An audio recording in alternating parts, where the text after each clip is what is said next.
প্রায় অনেক মাস পর আজকে বোনের বাড়িতে গেলাম, তাও আবার ঈদের একদম দ্বিতীয় দিনই। বোনের বাড়িতে গিয়ে তো একদম মান সম্মান নিয়ে কোনোভাবে বেঁচে ফিরে আসলাম। আসসালামু আলাইকুম সবাইকে, কেমন আছেন সবাই? আশা করছি সবাই অনেক বেশি ভালো আছেন। আমার এই ভিডিওটা হচ্ছে ঈদের দ্বিতীয় দিনই। আমার ভাই আমাকে ফোন করে বলতেছিল যে তুমি না আসলে বোনের বাড়িতে যাবই না, তুমি তাড়াতাড়ি আসো। সো ভাই সহ একদম একসাথে দুইজন মিলে চলে আসলাম ভাবি আর মাকে নিয়ে বোনের বাড়িতে। বোনের বাড়িতে আসছি, একটু মজা করব না, আনন্দ করব না, প্রচুর খাওয়া দাওয়া হবে না, এটা কি হয়? যাই হোক, বনু বলছিল যে নাস্তা দিতে, যেহেতু আমরা একদম দুপুর টাইমে আসছি, আস্তে আস্তে আজান দিয়ে দিছে। বনুকে বলছি যে না, আমরা নাস্তা খাবো না, একদমই ভাত খেয়ে নিব। আর এইটা হচ্ছে বনুদের তেঁতুল গাছ, এত পরিমাণে তেঁতুল ধরে আছে কিন্তু একটাও পাড়ার কোনো ক্ষমতা নাই, এত উপরে ছিল। তো আমি অনেক চেষ্টা করতেছিলাম উঠতে পারি কিনা, না কোনোভাবেই ওঠার কোনো চান্স নেই। কেউ যে উঠবে সেটারও কোনো উপায় নেই। এইদিকে বোনও ডিম সিদ্ধ করে রাখছে ভাত দিয়ে খাওয়ার জন্য।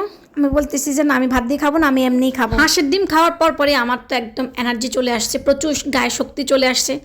তো এইখানে হচ্ছে আমার ভাগনার এই সাইকেলটা, আমি যেহেতু সাইকেল চালাতে একদমই পারি না, ওকে বলতেছিলাম অনেক রিকোয়েস্ট করে যে বাবা প্লিজ মনের একটু শিখাই। চলে আমাকে দিয়ে কিচ্ছু হয় না, কিচ্ছু হবে না, মানে কোনো একটা কাজে আমি ঠিকঠাকভাবে পারি না, সাইকেল তো দূরের কথা।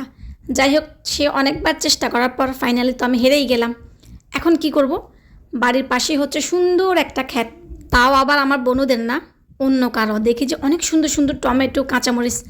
ভাই আমি কখনো চুরি করি নাই, এই ধরনের কাজ আমি করি না, জাস্ট ভিডিও নেওয়ার জন্য কয়েকটা টমেটো আর কয়েকটা কাঁচামরিচ ছিঁড়ছি, এটাই জাস্ট।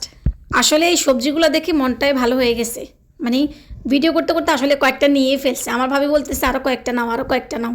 আমি বলছি না, আমি চুরি টুরি আমার দিয়ে হবে না, তো আমি ভিডিও করার জন্য কয়েকটা নিলাম আর কি। এই যা, এই দিক দিয়ে আরেকজন টুনটুনি পাখি এসে বলতেছে যে মনি মনি একটা লোক আসতেছে, মানে মালিক আসতেছে, দৌড়ে পালাও।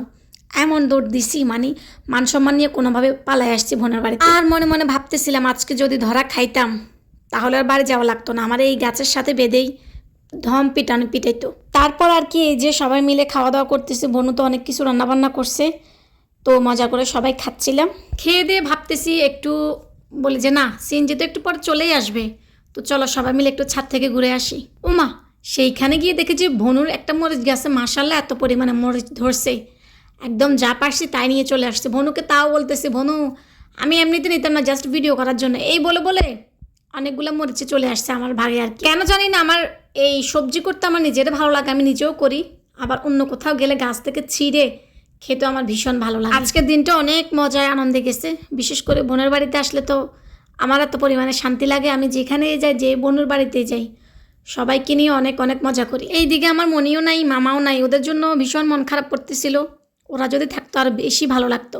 বোন তো আমার পাগল হয়ে গেছে, কি খাওয়াবে কি করবে না করবে, মানে একদম পাগল পাগল হয়ে গেছে। বোন যতবারই আসি ততবারই এমন করে, আসলে বোনেরা এমনই হয়। আর এই তো এখন চলে যাচ্ছি বাড়িতে।